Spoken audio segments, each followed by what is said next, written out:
দীর্ঘ ৩৩ বছর পর জাহাঙ্গীরনগর বিশ্ববিদ্যালয়ে জাকসু নির্বাচন অনুষ্ঠিত হয়েছে। এই নির্বাচনে যারা আয়োজন করেছেন আমাদের সম্মানিত শিক্ষক শিক্ষিকারা, যারা অগ্রনায়কের ভূমিকা পালন করেছেন, প্রথমেই তাদেরকে অনেক ধন্যবাদ জানাচ্ছি।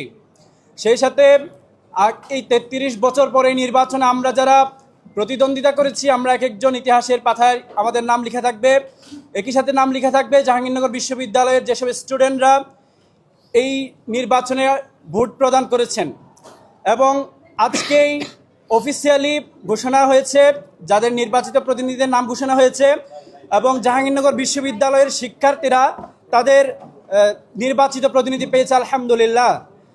এবং আজকের এই প্রেস ব্রিফিংয়ে আমরা স্মরণ করতে চাই জাহাঙ্গীরনগর বিশ্ববিদ্যালয়ের শিক্ষার্থী সংসদ নির্বাচনের ভোট গণনা করতে আসা আমাদের একজন সম্মানিতা শিক্ষিকা জান্নাতুল ফেরদৌস ম্যামকে, যিনি ভোট গণনা করতে এসেই আসার আগে আমাদের সিনেট ভবনের বারান্দায় হঠাৎ অসুস্থ হয়ে পড়ে যান এবং ওনাকে এনাম মেডিকেলে নিয়ে যাওয়ার পরে ডাক্তার মৃত ঘোষণা করেন।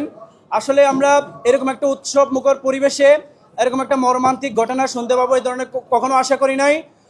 আমরা মহান আল্লাহ তাআলার কাছে ম্যামের সর্বোচ্চ পুরস্কার কামনা করি। আল্লাহ তাআলা ম্যামকে জান্নাতুল ফেরদৌস দান করুন। সেই সাথে আমরা আরও স্মরণ করতে চাই জাহাঙ্গীরনগর বিশ্ববিদ্যালয়ে আমাদের সে সকল সাবেক ভাইদের যারা ইসলামী ছাত্র শিবির করার কারণে জাহাঙ্গীরনগর বিশ্ববিদ্যালয় থেকে ওনাদের ছাত্রত্ব নিয়ে যেতে পারে নাই। 1989 সাল থেকে 1995 সাল পর্যন্ত আমাদের 150-এরও অধিক ভাই ইসলামী ছাত্র শিবির করার কারণে এই ক্যাম্পাস থেকে ছাত্রত্ব নিয়ে যেতে পারেননি। আরও স্মরণ করছি 1994 সালের 16ই আগস্ট আমাদের একজন ভাইকে আমরা এই ক্যাম্পাস থেকে হারিয়েছি। তিনি আমাদের একান্ত প্রিয় ভাই শহীদ কামরুল ইসলাম ভাই, যিনি জাহাঙ্গীরনগর বিশ্ববিদ্যালয়ে চান্স পেয়েছিলেন, কিন্তু তিনি যখন ভাইবা পরীক্ষা দিতে আসলেন ওনাকে শিবির সন্দেহে পিটিয়ে হত্যা করা হয়েছে। আজকের এই প্রেস ব্রিফিংয়ে আমরা ভাইয়ের জান্নাতুল ফেরদৌস কামনা করছি, আল্লাহ তাআলা ওনাকে জান্নাতের সর্বোচ্চ স্থানে দান করুক। আরও স্মরণ করছি আমাদের ক্যাম্পাসে আরেকজন ভাই, যিনি ইসলামী ছাত্র শিবির করার কারণে ওনার পায়ে স্বৈরাচারী শেখ হাসিনার পুলিশ বাহিনী গুলি করে ওনার পাকে পঙ্গুত্ব বরণ করেছেন উনি। আমি ভাইয়ের সুস্থতা কামনা করছি।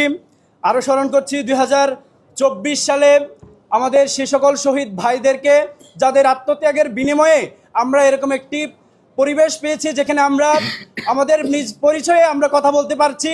জাহাঙ্গীরনগর বিশ্ববিদ্যালয়ের মতো একটি জায়গায় যেখানে ছাত্র শিবির নাম শুনলে পাখির মতো গুলি করে মেরে ফেলা হয়, অথচ অতিথি পাখি যারা আসে সে সকল অতিথি পাখি মারলেও তাদের বিচার হয়, কিন্তু ইসলামী ছাত্র শিবির যে করে তাকে যদি পিটিয়ে মেরে ফেলা হয় তারপরেও তার বিচার হয় না। সেই জায়গায় দাঁড়িয়ে আজকে আমরা ইসলামী ছাত্র শিবির একটি পূর্ণাঙ্গ প্যানেল দিতে পেরেছি। সে প্যানেলে আমরা 25 জনের মধ্যে 20 জন আলহামদুলিল্লাহ জয়লাভ করতে পারছি।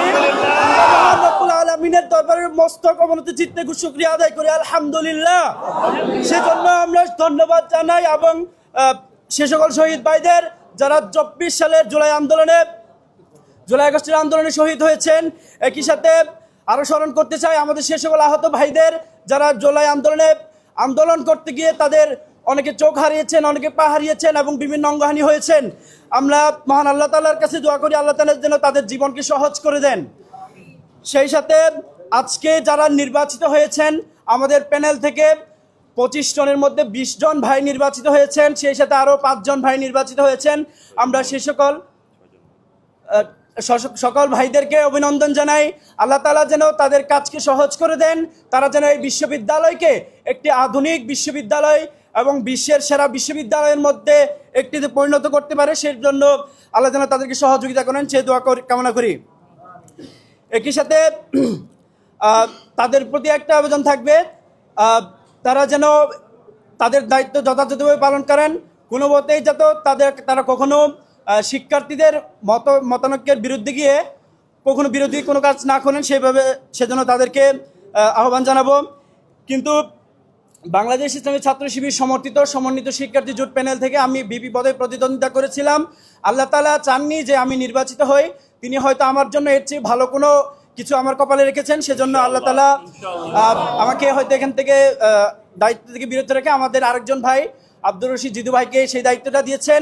আল্লাহ তাআলা ভাইয়ের কাজকে সহজ করে দিন, ভাইয়ের কাজের মধ্যে বরকত দান করুন।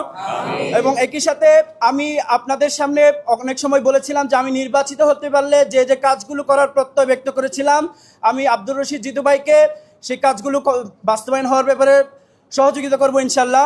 একই সাথে আমাদের পূর্ণাঙ্গ প্যানেল যারা নির্বাচিত হয়েছে তাদের সকল কাজে, সকল মতের, সকল পরামর্শে আমি তাদের সাথে থাকবো ইনশাল্লাহ। সব সময় ভাইদের পাশে আমি থাকবো ইনশাল্লাহ। আমি যদিও নির্বাচিত নাও হয়, তাহলে যে কোনো কাজে, যে কোনো পরামর্শে আমি তাদের সাথেই থাকবো, সে প্রত্যাশা ব্যক্ত করি। আমরা এমন একটা ক্যাম্পাস চাই যে ক্যাম্পাসে সকল ধর্ম তার নিজ ইচ্ছা অনুসারে পালন করবে, কেউ কাউকে বাধা দিবে না। সকলে তার নিজের সংস্কৃতি ইচ্ছে মতো পালন করবে, কেউ কাউকে বাধা দিবে না। এবং যে তার মত ইচ্ছে মতো বলবে, কিন্তু কেউ কাউকে বাধা দিবে না। আমরা এমন একটি ক্যাম্পাসে লালন করি এবং ইনশাআল্লাহ আমরা প্রত্যাশা করি যারা নির্বাচিত হয়েছেন তারা এই বিষয়টি এনশিওর করবেন ইনশাআল্লাহ।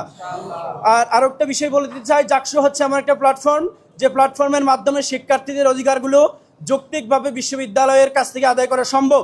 কিন্তু দীর্ঘ 33 বছর সেই শিক্ষার্থীদের কণ্ঠস্বর, শিক্ষার্থীদের প্রতিনিধিরা জাকসু সেই নির্বাচন অনুষ্ঠিত হয়নি। আমরা প্রত্যাশা করব যারা নির্বাচিত হয়েছেন তারা প্রতি বছর যে জাকসু নির্বাচন অনুষ্ঠিত হবে সেটা এনশিওর করে যাবেন বলে প্রত্যাশা করছি। সর্বশেষ এই নির্বাচন অনুষ্ঠিত হতে গিয়ে শুরু থেকে আমরা বেশ কিছু ভুল ত্রুটি পরিলক্ষিত হয়েছে, কিছু অব্যবস্থাপনা লক্ষ্য করেছি, যেগুলো আমরা প্রত্যাশা করব আগামী বছর থেকে যখন নির্বাচন অনুষ্ঠিত হবে তখন থেকে এই ধরনের কোনো অব্যবস্থাপনা থাকবে না বলে আমরা প্রত্যাশা করি।